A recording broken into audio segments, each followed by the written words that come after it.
By the 1930s, war between China and Japan was no accident. It was the result of decades of pressure, ambition, and unresolved humiliation.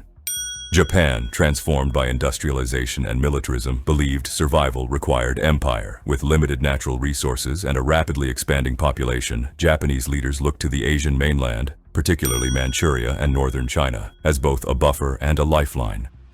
China, meanwhile, was fractured and exhausted. The Qing dynasty had collapsed in 1911, leaving behind a weak republic torn apart by warlords, corruption, and ideological struggle.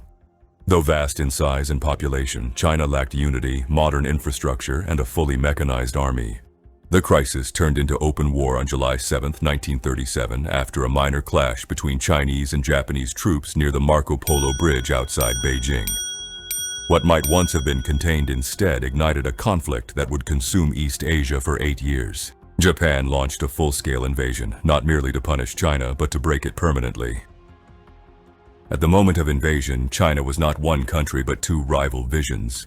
The nationalist government, led by Chiang Kai-shek, controlled the internationally recognized Republic of China. It possessed larger armies and foreign recognition, but was weakened by corruption, poor logistics, and declining morale. Opposing them were the Chinese Communists, led by Mao Zedong. Smaller in number, they relied on guerrilla warfare, rural support, and political indoctrination rather than conventional battles. Japan's invasion forced a temporary and uneasy alliance known as the Second United Front. Officially, nationalists and communists agreed to resist Japan together. In reality, cooperation was limited and mistrust ran deep. The nationalists bore the brunt of major conventional battles, while communist forces focused on harassment, sabotage, and building influence behind enemy lines, a strategy that would later prove decisive. In December 1937, Japanese forces captured the nationalist capital Nanking. What followed was one of the darkest episodes of the 20th century. Over the course of 6 weeks, Japanese troops carried out mass executions, systematic rape, looting, and arson. Civilians, prisoners of war, women, children, none were spared. Bodies filled the streets and rivers. Entire neighborhoods were erased. Estimates vary, but hundreds of thousands were killed.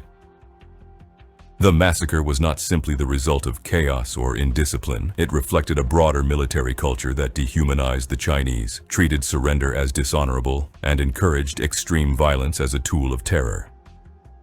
In 1938, the war escalated further with the Battle of Wuhan, one of the largest and longest engagements of the conflict.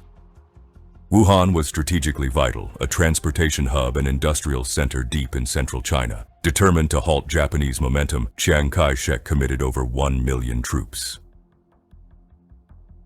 For 4 months, land, air, and river forces clashed in a brutal struggle of attrition. Japan used chemical weapons, air bombardment, and relentless infantry assaults. Chinese forces, though poorly equipped, fought with desperation. Wuhan eventually fell, but at enormous cost to Japan. The battle marked a turning point. Japan realized China would not collapse quickly. The war would be long, costly, and grinding, exactly what Japanese planners had hoped to avoid. As the war dragged on, Japanese strategy hardened. In occupied northern China, the Imperial Japanese Army implemented a scorched earth policy known as the Three Alls policy: kill all, burn all, destroy all. Villages suspected of aiding resistance were wiped out, crops were burned, wells poisoned, populations displaced or exterminated. The goal was to erase the social foundation of resistance itself. Rather than pacifying China, these measures deepened hatred and strengthened guerrilla movements, particularly those led by the communists, who positioned themselves as defenders of the rural population. The violence became self-perpetuating. The war was no longer just military. It was total, targeting society, memory, and identity.